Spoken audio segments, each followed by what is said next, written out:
Good afternoon and welcome to today's webinar about governing differently with Aaron Salt. I'm Dr. Tracy Frederick, the Executive Director of the Kansas School Board Resource Center, and Ward Cassidy, our Senior Advisor, is here with us today as well. If you're new to our webinars and are not familiar with the Kansas School Board Resource Center, I want you to know that our mission is to help school board members, district leaders to be effective outcome advocates for students to focus on improving academic outcomes. We will offer an opportunity for Q&A at the end of Aaron's presentation. And so if you will put them in the Q&A box at the bottom of your screen, I'll ask them at the appropriate time at the end of his presentation, as I said. If you don't have a Q&A box, it's hidden there at the bottom. If you click on the more, the little circle at the bottom that says more, you'll find the Q&A box there.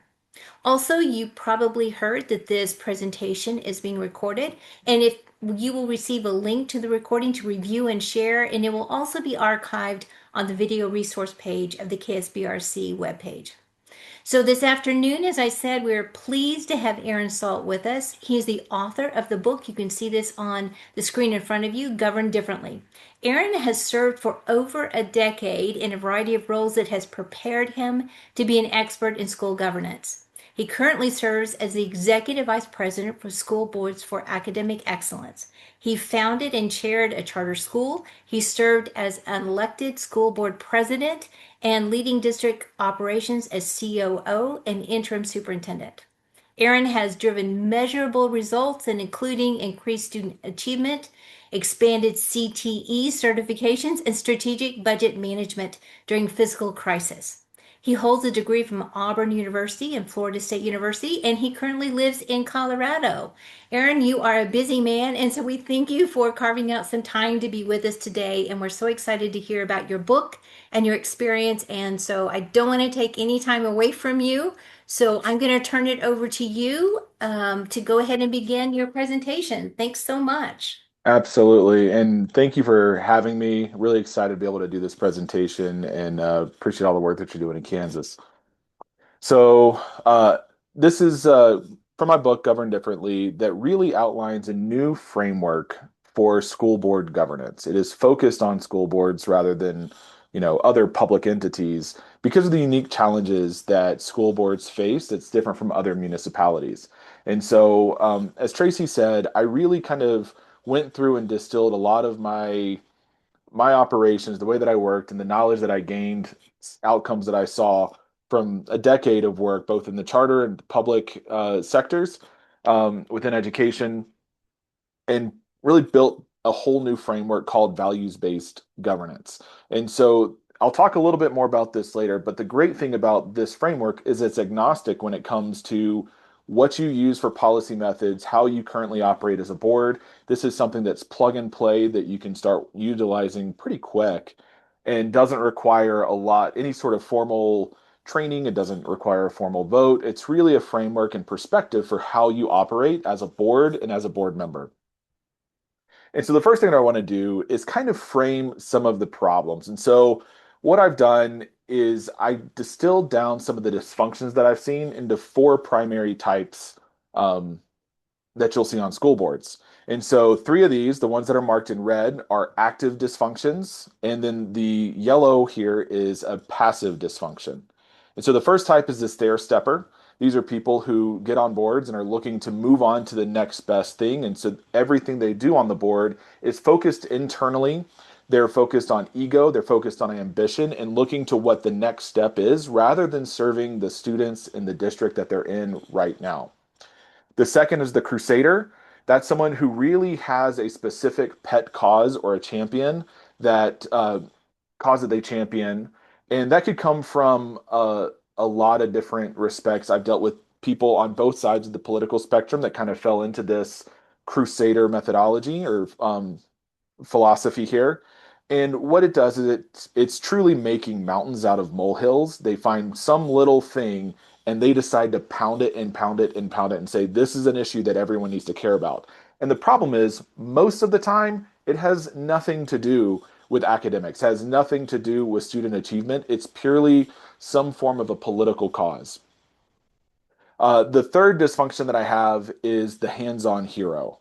And this is someone who doesn't understand the difference between governance and management. They think that because they sit on the board, they can get their hands into every little nook and cranny of the district. And really, they want to get their hands on it, they want to tweak it and fix it right away.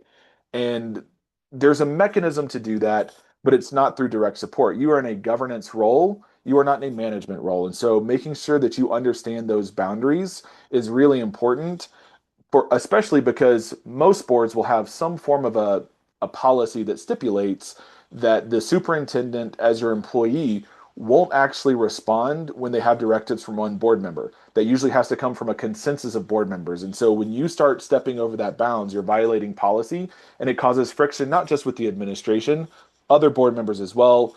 And then it actually decreases your capacity to have an impact and influence with the board.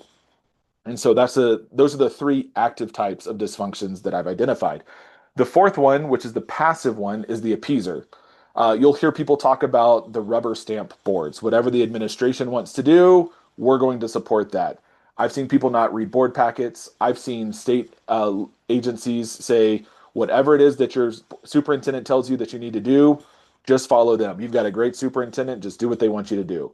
And that violates a lot of the role that you have as a board. That actually, like, you were elected to oversee that district. And so when you abdicate your duty to just whatever the administration wants, you're doing a disservice to your community and to those who elected you. And so these are the four dysfunctions that I try to make people aware of. This is what I've seen in a lot of boards at some level.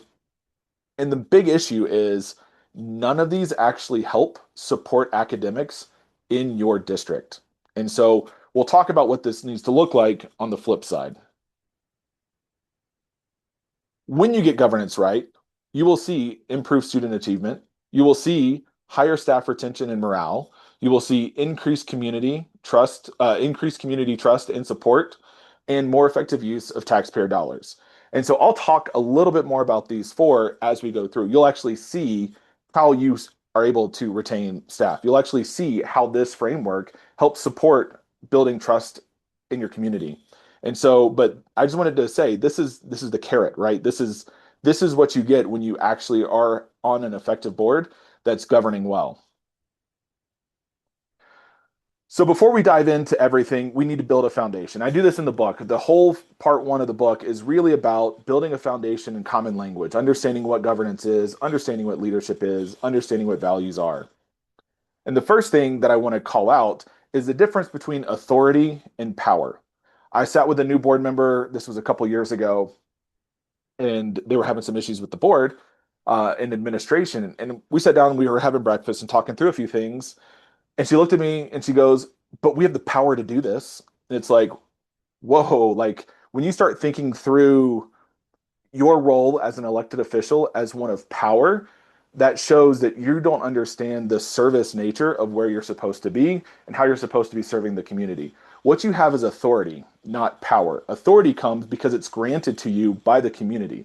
There are policies, there are laws that, and most of the time, your state constitution will give you specific authority in order to act. It's bound, it's defined, it's focused on serving your community, serving your students, and it's exercised through policy. Power, on the other hand, is where you start to get into those dysfunctions. That's when you have ego driven power, when you have the power that you want to get your hands on and fix things directly.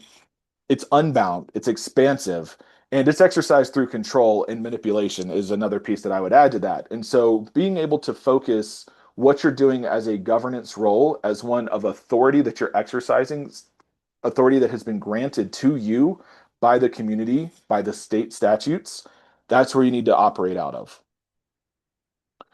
And one thing that I want to call out is that every new board member has the outsider problem. My wife makes fun of me because I was a philosophy minor in college. And so I think about this in two different ways. The outsider problem is really one of relationship and one of knowledge. And so from a relationship standpoint, you are joining a team that doesn't know who you are. You have no relational capacity. They don't know you, and it takes time to build that trust. From a knowledge perspective, in philosophy, we talk about knowledge in two different respects. There's a priori knowledge and a posteriori knowledge. And effectively, I like to describe it like in baseball. If you're a baseball fan, you look up all the stats from every player that's out there. You've looked at all of the information from the World Series for the past 30 years. Like I said, you know every stat from every player, what their RBI is or their batting average is, how many RBIs they have, what they have per year. You have all of this information. You know how far the first base is from home, first base is to second base. You know everything about the different stadiums, how likely it is to catch a foul ball in any part of the stadium. Like you have a priori knowledge about baseball. You know everything there is to know about it, but you don't have experiential knowledge. The first time you stand up there at the plate holding a bat and have a 95-mile-an-hour fastball come straight at your head, you've got a different level of knowledge about what it means to play baseball. And so that's the difference between a priori knowledge and when you're campaigning, and a posteriori knowledge when you're actually part of the organization, when you sit at the dais and you have to make a vote. And so understanding that you can change your perspective based off of your experience is critically important because I've seen many board members think they know an awful lot because they've read all the baseball cards. They know all the stats about how their schools are performing. They know all of the information about the district, but they don't have that experiential piece. There's always stuff that you don't know as an outsider that you don't get brought into until you actually sit in that seat. And so having that experiential knowledge is critically important and it changes your perspective. I know there were things that I campaigned on that once I got in there, I go, ooh, I didn't know that. And it changes how you handle your business and the business of the district. And so there's that side of the knowledge problem and the relational problem. And so being able to build relationships and build trust within your district is really important. This goes not just with your board members, but also with your administration as well. There's two sides of that coin, and both relationships are important because as we'll talk about policy in a minute, you can create all the policy you want to sitting at the dais, but it doesn't actually permeate down into the district if there's no accountability and there's no relationship built to the administration and on down into the schools themselves. And so understanding that you need to build that relational capacity is really that first step in being able to build trust with the district and having an impact as a board member. I want to talk about values and principles and how they're a little bit different and why I called it values-based governance. So, values is this deep why of what you're doing. So, for me, um, I'm a big dude, but like, let's pretend health is a value that I have. I believe it's important to be healthy. Believe that it's important to be in a good fit shape for whatever happens, long life. The principles flow out of that value. Because my value is to be a fit person and be a healthy individual, because of that, I know that I need to have uh, a mental health and I need to make sure that I'm taking care of myself. And so I need to have a physical health. And so I eat vegetables and I eat, go for runs or whatever that is. Those are the principles that I hold dear based off of the values that I have that are those deep whys and understanding. So, getting a little personal here, like my dad passed away a couple years ago from cancer. I have cancer that took my grandfather, and I've had two uncles that have had cancer. And so the why for me is making sure that I am in a healthy place so that I can grow up and see my kids grow up. And so that's the value that I hold is making sure that I'm here for my family for as long as possible. The principles flow out of that of being responsible with the diet that I have, being responsible with my exercise, making sure that my mental health is in a good place. Whatever those things are that I need to do, those are the principles that I hold to that are the execution of the values that I have. And so there's a little bit of a making sure that we understand the connection. They're very closely related, but they are different things. And so we wanted to make sure when we're talking about governance that we understand that deep why, and it's the values-based governance, not the principles. Principles are effectively the policy that comes out of the values we hold, and that's the implementation side. But we need to make sure that our values are what we're really focused on, and that's what gets implemented. I'm going to take two breaths here and have a sip of my coffee. So the next values, or there's five value sets that I talk about in the book. Your values, your personal values, and what you hold to. There are board values. Not everyone on your board will believe the same things that you believe and hold the same values that you hold. And so understanding what you collectively value is important.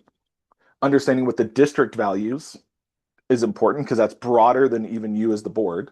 There's societal values, which is when you really start to talk about like national undercurrents of what's going on. And then there are specific group values. And these group values are different from societal. And a lot of these will come from activist groups, they'll come from parents. Sports parents are like my favorite type of group value because all they care about is having money to go on trips and new uniforms every year. And so, like, the values that they hold are very different than the values that you will see from other areas.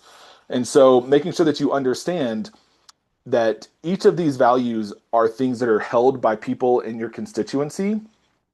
And anytime that you make a vote, any policy that you enact will either uphold or detract from values that people hold in your community. And so you need to be aware of what these are. Not that you don't have to vote on whatever the societal values are. You have to hold to your own values. You have to sleep with yourself at night. But making sure that you understand what this balance is, that your values and the board values will be different. And even sometimes the board values and the district values could be different. And so how do you balance and navigate that? How do you put words to it? And how do you move forward with that? And so I've got an exercise that I'll talk about a little bit later that at least helps with your values and board values, and you can extrapolate that out to district values. Societal and group values, you just have to kind of balance on your own and understand kind of how things play out and just know I had several groups once I got elected that did not like some of the votes that I made, but I was upholding my values and where we needed to be as a board, the board values more than this one group's values. They were very myopic in the way that they viewed certain things within education. And I had to take a broader perspective of what's actually going to be supportive, what's going to help most kids in our district. And so this is a time for a quick self check. I do have a board self assessment, and this is kind of from that. And so, just as a quick thought, as you're looking through, can every board member recite your mission from memory? Do you know what your mission and vision are for the board or for your district? Do you know what percentage of your agenda items actually relate to student outcomes? When did your board last change their mind based off of data that you saw from student outcomes? Just because this is one of those issues where the district could be doing something, but if the data doesn't support that methodology, doesn't support that direction, then you as a board need to look at the data and make a different change. Say something has to change here because what we're doing isn't working. And then last, would your superintendent describe the board as supportive, or would your superintendent see your board as an obstacle? And I'll be honest, that doesn't matter. Like the yes or no doesn't matter quite as much in that question as what is it you're being supportive of or what are you being an obstacle to. And so not being a rubber stamp board is really important, but that doesn't mean that you can't be a partner even if you aren't a rubber stamp board. Building that relationship and making sure that um, you're working as a partner even if you're not crazy supportive, but just saying no to say no and being whatever the opposite of a rubber stamp board is really important. Because I've seen other board members that basically, if the superintendent or the administration propose it, I'm out. And it's like, well, that's not really a healthy perspective either. And so this is just for you as a self check. How would you answer these questions? And then what does that actually mean, or what does that actually represent for your role on the board and how your relationship is with the district personnel? So with that, we'll move into the framework itself. And there are three main tenets to the value-based governance framework. The first is strategic alignment. The second is policy development, and then cultural adaptation. And so strategic alignment is really when your your operations and what you do as a district align with what your mission and your purpose are. That everything is aligned into one tunnel. I've got a slide on this in just a minute. I did this as a business consultant years ago. I developed a strategic alignment framework that really helped businesses just because it's a good idea does not mean that it's something that you should do. Just because you have clients that want it does not mean that it's something that you should do. You have to look at what your goal is, what your mission is, what your vision is, and then you have to make sure that your operations align with those outcomes. And so, in a school board context, your mission should be to educate kids. Your mission should be to focus on their outcomes and what they're going to do after graduation, making sure that they're set up for success for the future. I bring this up because in Colorado, where I served, we have a free food program that gives free lunch and breakfast to every kid in Colorado. It doesn't matter what their income is, what their socioeconomic or their FRL status is. If they attend a public school, they get free lunch and free breakfast, which is not like a bad thing. But is that really the role of the school? Is that where we need to position ourselves? Um, we work into these places where for us to be, for our students to succeed, they need to be rested. They need to have food. They need to have warm clothes or weather appropriate clothes. And I agree that all of those help set students up for success. But that is not the role of the school district or the school itself to ensure that. Otherwise, you're going to end up with like summer camp style, right? Like we're going to have bunks out back that kids can sleep in so we can control how much sleep they get so that they're prepared for school the next day. We're going to make sure they have all the right clothes and you end up in this like militarized style, format, right? Where when you say it's our job to ensure students have every possible thing they need for success in schools, you can kind of say this is our mission, but it is so far outside of the scope of what you should be responsible for as a school district. And that's where I've seen boards get into struggles. And this is obviously a little bit of a far-fetched example, but the reality is these types of things pop up often where it's like, well, we should do this, or we should do that, or we should do this. And it all is under the guise that sounds good. They're laudable things. They're things that the administration is bringing up, but you have to be have discernment about is this really within our purview? Is this really what we're supposed to be doing? And using the strategic alignment framework to frame these options to make sure that it aligns with what you're trying to do as a school board. The second option here is the second tenet is policy development. And that's really, like I said, that's the implementation and embedding your values into the district's, you know, policy book. Making sure that those values are embedded and encoded for use throughout the district. And then cultural adaptation is the sort of that implementation piece, like how it actually gets carried out, how it gets instituted throughout the district. That's the day-to-day rubber meets the road. And I call it adaptation because some cultures are probably pretty close to where you need to go as a board. Some of them are not. And so making sure that that culture gets shifted, and I'll talk a little bit about what that means in just a minute, making sure that culture gets shifted to where it aligns with the values that are embedded in policy and the values that are outlined through that strategic alignment process. And so all three of these coalesce and come together and kind of reinforce each other in the process.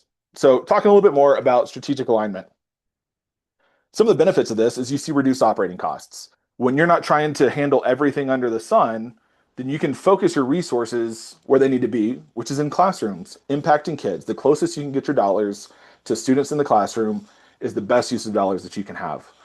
And you'll see not only the reduced costs, but you'll actually see staff morale improve because one of the biggest complaints I've heard in my educational tenure is teachers are asked to do too much. Well, if you limit what they're supposed to do to teaching kids, then a lot of those peripheral things get thrown out the window. And so there becomes less frustration and there becomes less tension and friction when what they're supposed to do is what they want to do. Most teachers want to teach. They don't want to, I mean, if you ever talk to teachers about wanting to do after school duties and being part of the carpool pickups and hold the stop sign, like nobody wants to do that. Nobody wants to do that. They're there to teach kids. And so making sure that they're in classrooms and that your dollars are getting into those classrooms, that's really where this strategic alignment piece comes and really where it has the most impact. And so what kind of builds what I call the foundational documents? It's your mission, which is what you're trying to accomplish. What's your outcome? It's your vision, which I define as your ideal version of what the world should be. So, like, how do you see your district in 5 years, 10 years, 15 years? What does that ideal picture look like? And that's your vision. A unique value proposition. This is less important in some states because in Colorado, we have wide open enrollment. And so I can choose any district, any school in any district that I want to go to, I can apply to bring my kids in. And that creates sort of a competitive uh, scenario where you have schools vying to get kids to come to their programs. The district that I served in had a choice enrollment night where they invited parents in and they got to highlight the programs and what made them unique over all the other elementary, middle, or high schools in our district. And I saw people from districts away, not just one, but like two or three districts away that would come to choice nights to see what kind of offerings our district had. And so having this unique value proposition of what's unique and interesting about your district. And what I tell people is even if you don't have this open enrollment perspective where you can attract students, you're in a competitive environment to attract teachers. And if you can point to what makes your district unique and better than that district, then you'll be able to recruit top talent better than they will. And so this helps feed back into making sure that your district is a top district and that you're serving the students the best they can. And that unique value proposition, what makes you different from the neighboring districts, those who circle you, is an important distinction to have. And you can use that not just in your talking, but you can use that in marketing material that your administration can use. And so understanding what makes you unique is really important. And then the fourth is shared values. And I talked about having an exercise. I'll talk a little bit more about that later on. But having a shared values statement, something that brings your board values into alignment, that's clear, that you can point back to, that brings you a common base to um, what your board values are, helps with that baseline. And then lastly are your governing policies. And you can see it's kind of done as a funnel because it brings everything into that alignment that you're talking about. It funnels everything through decisions that you make into a single it's what I call the decision lens. And so I like to kind of picture it like this, where it's a big giant Venn diagram that has your mission, your vision, your values, your policies, and your unique value proposition. And where all of those converge is what I call the decision lens. And what's great about this is it actually provides a framework for making decisions that are spread out. And your teachers, your janitors, your anyone in your district empowers them to make decisions because all of this information is public. All of this information is available. And so when people are empowered to make decisions at the appropriate level, right? But if they're empowered to make decisions and it aligns with this framework, then you can't call it a bad decision, right? Like if they're able to say, I did X, Y, and Z because it hits our mission, it hits our vision, hits our values of what we have as a district, like you're moving everyone in the right direction. And so the decision lens is another way that you can help retain top talent because they're not bogged down in bureaucratic red tape. They're empowered to make decisions. You've given them a framework and a license and an ability to make decisions that are appropriate for the level that they're at throughout the district. It doesn't matter if they're a building administrator, district admin, or if they're a para that's working in the lunchroom. If they can make decisions and they use this framework, they'll feel better about the role that they have and being able to contribute to what the district is doing. And so this is all part of that strategic alignment framework. The second part of the second tenet here is policy development. And different districts handle this differently. Some districts, the board oversees all policy, sort of administrative or operational policy. Other boards, which are the types of boards I've typically served on, separate those out, where the board handles governing policy and then the administration handles the operational policy. It really gets into how things are done. And the governing policy is values based, and it shows this is where you as a board member can really put an emphasis in those values and make sure they get codified. and it sets the direction for how this gets set up. And when you have governing policy, the operational policy has to fall in line with the governing policy. You can't have a board policy that says X, Y, and Z, and then operational policy that contradicts that. It has to fall in line. And so as you make decisions, as you make policy changes at the governance level, it requires the administration to follow along. And this gets into the accountability piece that we'll talk about with the cultural adaptation, is making sure that that gets reflected back up and that everything stays in alignment. And that's how, when we've talked about, I'm sure nobody here has had to deal with library books. um, there's a lot of different ways that people talk about this, and the way that I've tried to frame this for people is when you set a governance policy about the types of material that you want your kids subjected to, what's permissible in libraries and classrooms, administrative policy has to follow that. And so you set the values at a top level and let the administration worry about how that actually gets done. All that you need to worry about is that these are the values we set, this is what we believe in, and then holding the administration accountable for accomplishing the how that gets accomplished throughout the district. And so making sure that you understand both sides of what this policy looks like and how kind of what your authority is in either space is important. Like I said, some boards, they don't have governing policy. They only have operational policy and the board oversees it. In my opinion, take it for what it's worth, that's a really hard place to be as a board member because it bogs down so much. It prevents the administration from being able to be flexible and agile and making decisions and addressing issues as it pops up, because then it has to go, like, we may not have a board meeting for another month, and so they can't do anything with this policy until the board goes through it. And then it bogs down your board meetings because you have to spend so much time trying to work through how, like, the cafeteria floors get mopped in the afternoon, whether it's in between, like, classes coming and eating, or if you do it once at the end of the day. And that's just not a good use of your time as a board member. You need to focus on higher level governance issues and values issues. Let them focus on the how things get done. So I'm going to give a little story here, and I'll talk about a framework for creating policy. So we're gonna just focus for a second on, this is a story that I have in the book. Let's pretend you're a board member and you're at the grocery store. Some parent comes up to you all upset about the fact that the district doesn't communicate. We don't get enough communications. The district needs to do a better job of getting information out. All right. So you as a board member, call your superintendent and say, hey, I just met with parent XYZ, and they said we don't communicate enough. Is there any way that we can increase our communications?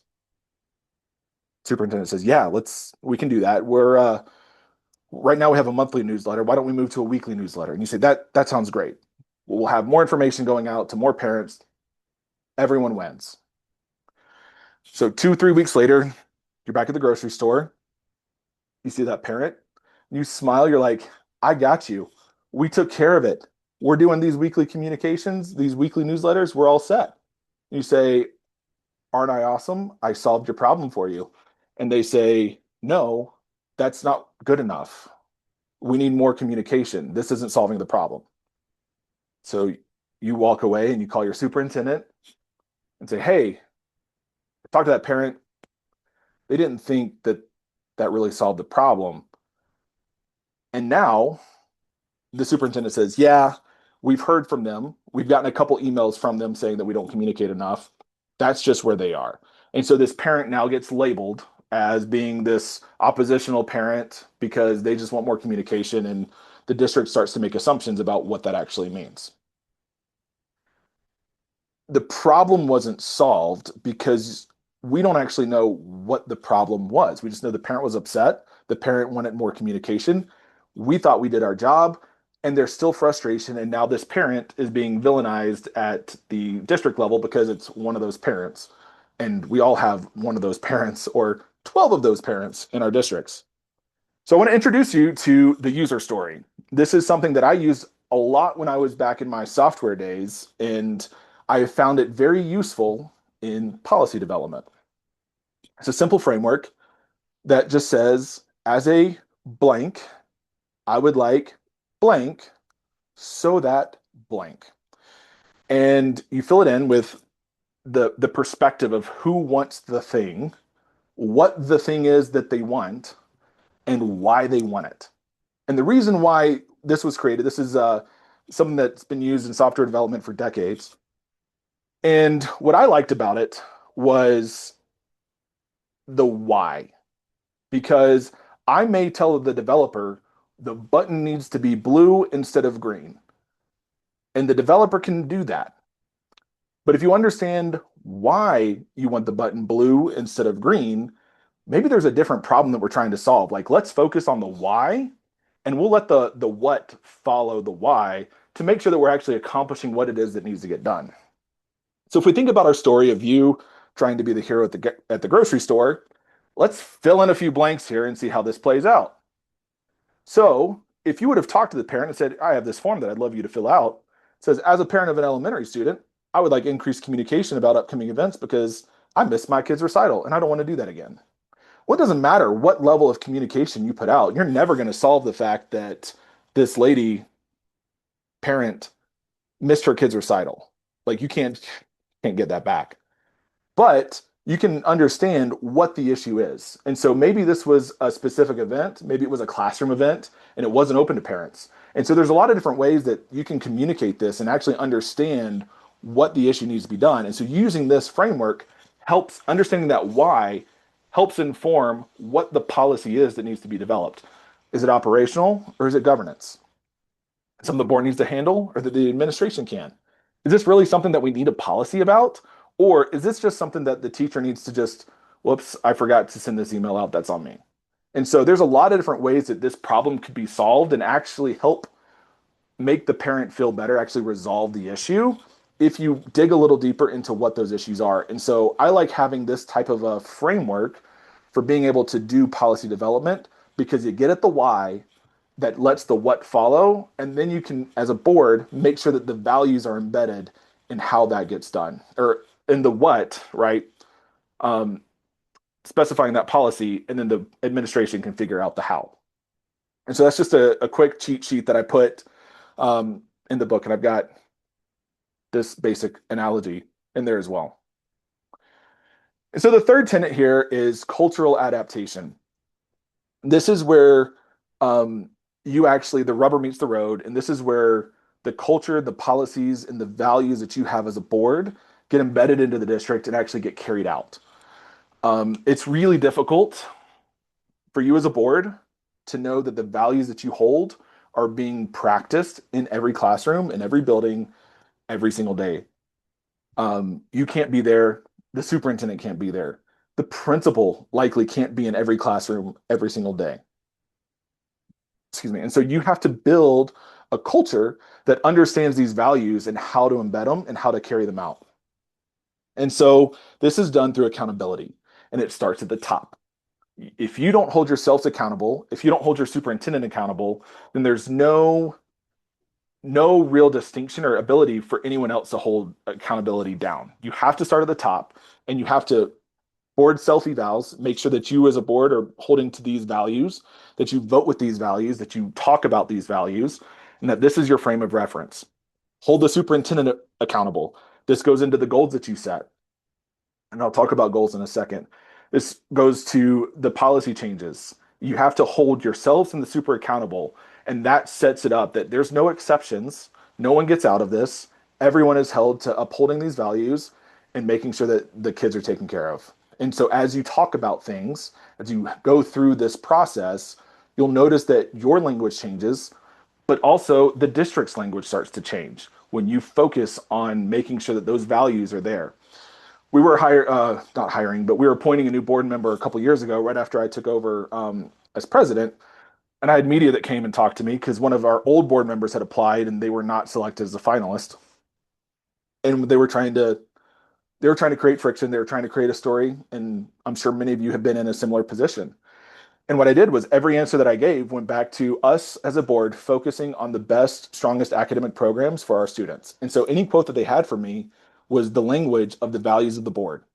And like I said, once you get that right and you're consistent and the administration joins you and they're consistent, that's a it's a signal to the rest of the district about what's going on. And so making sure that you can hold them accountable, not just to policy, but also to that cultural change, to the language and the mission, the vision, right? Those core documents that we talked about at the beginning. That's how this actually gets embedded into the culture um, to actually impact your students. And so one of the things that we talk about is goal setting. And so everyone believes in SMART goals. This has been around for so many years, but it's important making sure that they're set up in a way that's achievable and they're time sensitive. One thing that I like to talk about is that you need to frame them positively. Focus on what the outcome should be. An example that I have is for years we were getting reports from our HR department about our attrition rates. Our attrition rates, we've lost so many employees, and so our goal was to not have our attrition rates below above 15%. And we were usually between 15 and 18. And then one year they came to us and they said, we are now have a new goal of retaining 85% of our employees. The actual metric didn't change. 15% attrition or 85% retention is the exact same number, but it's where you're focused. And so being able to focus on retaining employees versus not losing them is a big mind shift change. And it changes the way that you operate. If you're worried about losing people, it's based out of fear and it's based out of it's reactive. Where if you're focused on retaining employees, then you're trying to produce a positive experience. You're trying to help make sure that things are set up from the beginning. You are very proactive in how you engage them and involve them. And so making sure that your goals, when you set them for the superintendent, are framed in a positive way that reflect the outcomes you want, you'll actually be able to see the focus of those goals shift because of how you're talking about them. You want to make sure they're focused on academics and students. Building new buildings is cool and shiny and fun, and having the golden shovel to do the groundbreaking is always exciting. But do you need a new building, or do you just need to make sure that the programs that you have in the classrooms are functioning better? And so making sure that you have the right use of dollars and that it's focused on the actual outcomes in academics is really important. Again, make sure it's from a top-down approach. Um, we can debate this at some other point. Feel free to reach out to me. My contact information is on here later, but I don't believe in strategic goals and strategic plans for schools. I believe in strategic alignment, not strategic plans. You know what you're supposed to do. And anytime we start setting strategic goals, we can expand what our mission is because of how we can do these new innovative things. That's not what we want. We want to just make sure that our dollars follow what they're supposed to do. And so having this top-down approach where you, as a board, I'm opposed to board goals too, because you don't actually have any capability of making stuff happen in the district. That all goes through your superintendent. And there's no penalty. If you set a goal and your board doesn't get it, what's the repercussions? You have to hold people accountable. And so I believe firmly in having very strong goals for your superintendent, having well-defined, measurable goals for your superintendent and that you hold them accountable. They'll find a way to make it done. And that's where you can actually have accountability. There are repercussions if your superintendent does not meet the goals that you have. And so focusing on academics and making sure that their goals that you've set for them push your student outcomes is really important. And I talk about hits and misses, critical misses versus regular misses. If your goal is to have 85% of third graders reading at grade level in 2 years, you need to understand that, is 81 close enough or is 85 close enough? Is 84 close enough? What if we only have 70%? What's a miss? So maybe 81% is not where we want to be, but we're not going to like bang the superintendent's knuckles with a ruler if they don't hit 85, if they're at 81%. But if they're only at 70%, that's a critical miss. Like we are way off base. And so understanding what your thresholds are for what's permissible versus what's not, what's punitive is really going to be an important distinction to make. And you need to make sure that the superintendent knows that like if you're, you have to be at 85%, like that's the goal. Um, and focus on that and making sure that you understand where that threshold is to what's really going to be impactful on, well, if you don't hit, 80%, then we're going to have a different conversation. Your contract, you could probably even include contract language around these critical misses and what that looks like, because at some point they're no longer fulfilling their job and they're not meeting the goals that you have. Right. So how it all fits together. I try to make things simple and practical here. So strategic alignment defines your values, the policy development embeds your values, and then cultural adaptation implements your values. And so you can see how these pieces, again, they work together, they reinforce each other, and once they're established, it becomes sort of this cyclical cycle that pushes through and really helps your board and your district come into alignment. And so I want to make sure that we're saving some time here. So I'm going to skip a couple slides. Um, One thing that I want to count on or want to mention is that you don't need permission. Like you can start talking about things differently tomorrow. You don't have to have a board vote. You just have to start acting differently and making sure that you're using these types of frameworks to go through. Now it's great to bring other board members in. If you're going to change or make sure that you have your mission and vision and all of these pieces aligned, then you have to have board support to do that. However, if you're just a minority board member, starting to change your language, starting to talk about goals, starting to talk about academic outcomes, and how this gets implemented at the dais is a first step. When people see the change in how you're doing things, it'll spark more conversation and can really push your board to do more things. So the last slide that I've got here is just some resources. I have the book that's available, and then free tools that are on my website, chalkforge.com. Most of these are in the book as well. So if you buy the book, you'll have copies of these. But it's a 91-day implementation guide of kind of how you implement uh, the the tenets here and implement govern differently the values-based governance framework, the board self-eval, the shared values exercise, the superintendent evaluation template, the user story template, and then I've got a new board member survival kit that helps talk through some pieces about what it means to serve on the board, how to prep for meetings, etc. So that's all I got. Tracy. Well, thank you so much, Aaron. I know there's a lot of information and want to let everyone know that when we send out the recording, and also on our website, we'll have a link to your book. I think you sent us a link that has a little bit of a discount, so that's always nice. So we will share that with everyone. I do have a question, but Ward, do you have something you'd like to lead us off with? Can you hear me all right? Yes. Okay, quick comment. I love that quick self-check. I think I will share that with every board member that ever calls me. Really good. I love the user story. I'm also going to send that out I had several phone calls lately about just that situation, and just putting it in that simple framework could solve their problem. So outstanding.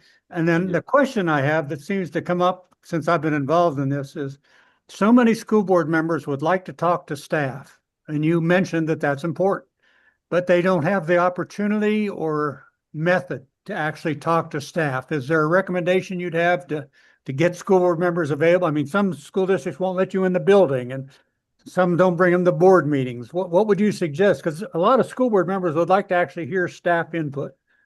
It is critically important. I appreciate the question. My wife and I are both in very similar, both in the education space, work with school boards. And I think she said it best when she said, what other institution, what other organization prevents leaders from talking to staff? Yeah. Like, is the CEO of Walmart going to be prevented from walking into Walmarts and talking to the greeters at the door, the cashiers? No. Is the head of, the steakhouse, the guy who owns the steakhouse down the street, are they going to prevent him from walking in the door at the steakhouse and say, "Oh, you can't come in here and talk to staff"? And even when you start talking about that, even, legislative, other municipalities, city council, the mayor, no one's going to stop them from walking into any of the municipal divisions and say, "Oh, you can't talk to staff." That is purely a phenomenon within education, and it is so detrimental, but it's this weird protective nature that administration has from the educational outsiders. And so, what I tell you is you have every right to push back. I don't know of one state that has any sort of a statute that prevents that from happening. And so exercise the authority that you have and explain to them that you're just here to ask questions and see what's going on. Like this isn't a gotcha moment, and you shouldn't use it as a gotcha moment. You should use it to build relationships. And as they see you building relationships with staff, the the walls will come down. And if you'd have to start with the district administration, the superintendent or whatever, and show them that you're there to care about the entire district, that you're there to build relationships and you're there to support the work that they're doing, focusing on kids, then you'll see those walls come down. You'll see some of the gatekeeping go down. But you have every right to walk into the schools. It's a courtesy to make sure that everyone's on board, that the superintendent knows or principal knows or whatever. But yeah, this is purely an educational phenomenon that prevents leaders from being able to go in and talk to staff. Yeah, I even know And some boards that have board policy that are forbid it. So it is a well, problem. Yeah. and I Okay. think that one of the issues here also is when we think about what you talked about, Aaron, is policy versus values based, whether a school board member is going in, getting pieces of information, and then trying to advocate policy that may not that may go into some of the minutia that you were talking about with the weeds, which I think speaks to this kind of question that we have here. How do one of our attendees asked, how do you support a board member that knows their role and responsibility, yet still, with the best of intentions, continues to cross the line into management? I know that you talked a little bit about that earlier. Yeah.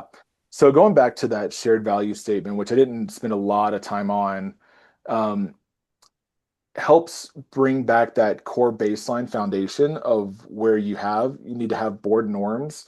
And so as long as there's something that each board member has sort of agreed to, norms, shared values policy, shared value statement, it gives you permission to point back and say, hey, Mr. Board Member, I know that you're coming from the right spot, but we have this norm, we have this shared value statement, that we have this common base, and I see this as a violation. And I know your best of intentions, but we really need to make sure that we're staying in the governance role and not trying to manage. We need to make sure that we're working from our authority and not from executing power, so to speak.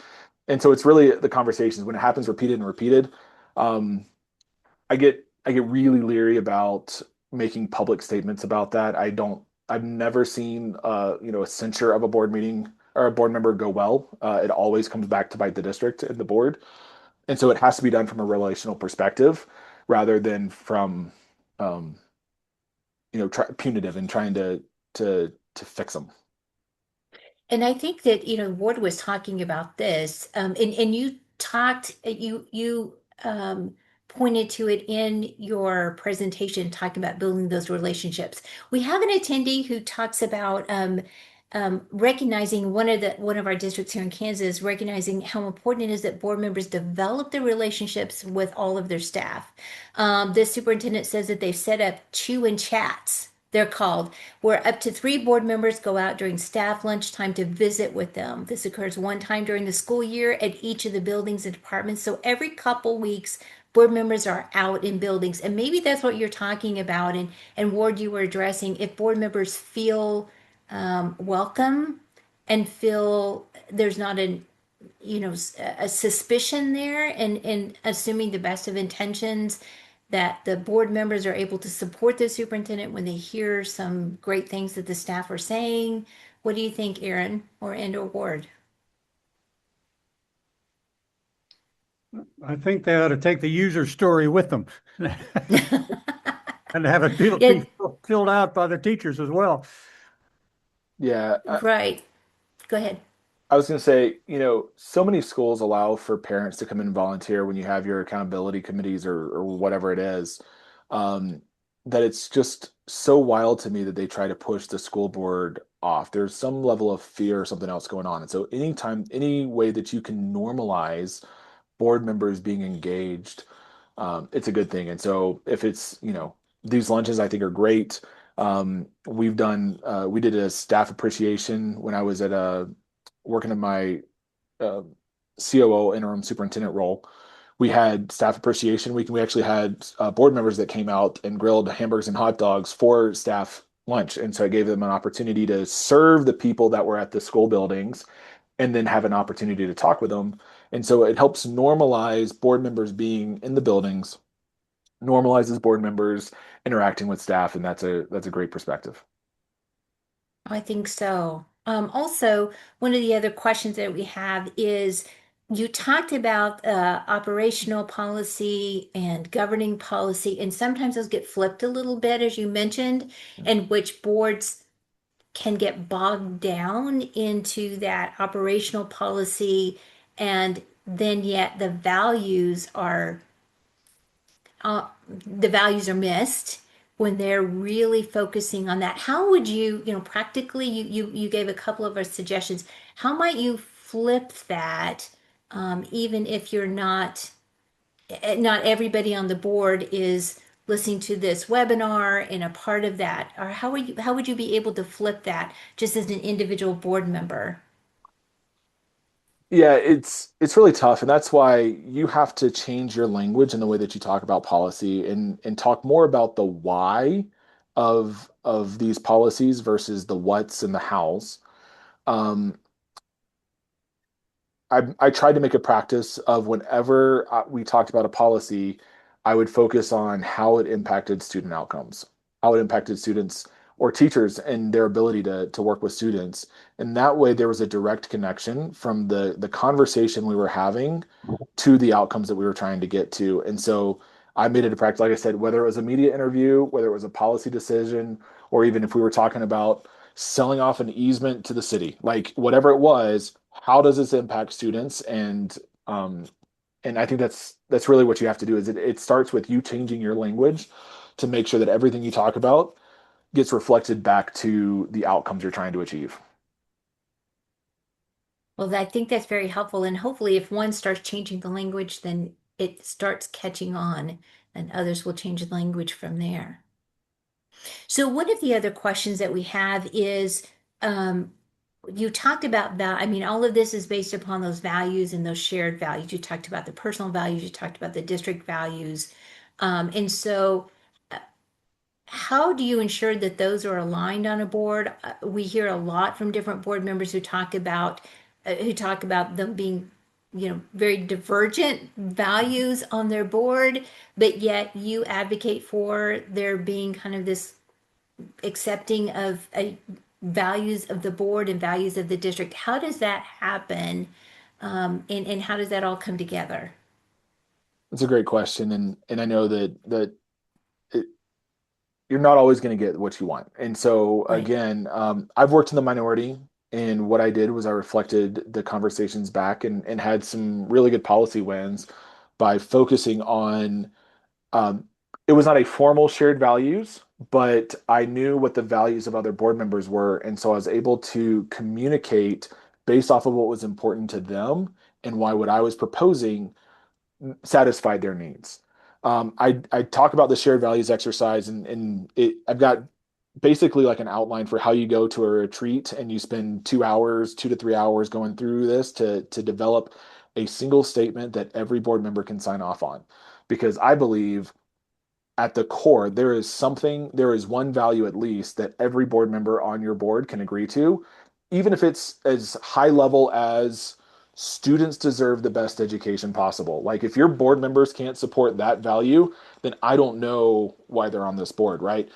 But being able to find some form of common ground, some shared value with these board members, whether it's formal, like I said, I advocate for doing this in a retreat, I did this with one of my boards. We developed a single statement. All of us signed the statement, and then it got posted on the website. It can be that kind of formal, or it can just be informal, where you work to build relationships. You just have coffee with them and find out what's important to each of the different board members, and then you can understand how to position pieces of policy that they will support because you know that it matches and aligns with the value system that they have. And so, two different ways that you can handle it. Again, if you have the majority, having a formal statement that you sign off on is important. I think if you're in the minority, just understanding what the values of other board members are so that you can position it. I wholeheartedly agree. We've worked on SMART goals with districts, and the first place we start is what are our values? What is it that you value? And it's really astonishing that that seems to be sometimes the very first time that people have really thought about that and Yeah, been able to articulate that. And it is the foundation for where we go from there. It certainly changes the conversation. yeah. Well, thank you. We are out of time. Unfortunately, I think we could talk for quite a bit today. And so thanks so much for joining us and for the time, as I mentioned before, for you taking out of your very busy schedule to share your insights and talk about this great book. We look forward to our next opportunity to speak with you about superintendent evaluations. You mentioned a little bit about evaluations and accountability a little bit earlier, so everyone can look forward to that. It will be Wednesday, May 27th at noon. Also, as I mentioned, I will share a link to Aaron's book with the recording that I send out. And for those of you who are joining us, you can look forward to more webinars that are coming up. The week of April 13th, we will have our rescheduled Spotlight webinar on the Phoenix Declaration. On Tuesday, April 21st, Dave Trobert will present a webinar on school finance and budgeting. And then you can look forward to more information. The first week of May, we will host a webinar with a policy expert on cell phones, the cell phone ban that was just passed, along with a Kansas attorney. So we're waiting for a final update on a final date for the presenters on that, and we'll share that information as soon as possible. And as always, if you have an idea for a webinar or something you would like for us to cover, please don't hesitate to let us know. And we look forward to meeting you all again at our next webinar. Thanks again, Aaron, and thanks, Ward. And we hope everybody has a great rest of their day. Thank you.